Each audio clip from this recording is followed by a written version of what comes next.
Saudi আরবের আকাশে পবিত্র শাওয়াল মাসের চাঁদ দেখা যায়নি।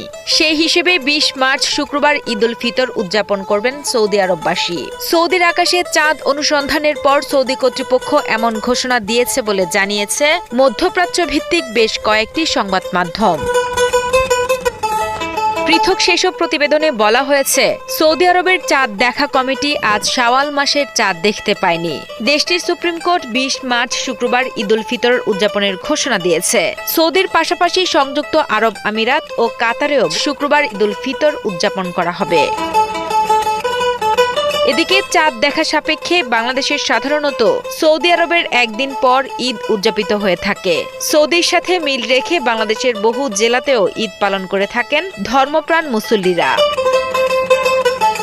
বাংলাদেশে পবিত্র ঈদ উল ফিতরের তারিখ নির্ধারণ করতে বৃহস্পতিবার বৈঠকে বসতে যাচ্ছে জাতীয় চাঁদ দেখা কমিটি। বুধবার ইসলামিক ফাউন্ডেশনের সংবাদ বিজ্ঞপ্তিতে জানানো হয়, বায়তুল মোকাররম জাতীয় মসজিদে অবস্থিত ইসলামিক ফাউন্ডেশনের সম্মেলন কক্ষে কাল সন্ধ্যা ৬টায় বৈঠকটি অনুষ্ঠিত হবে।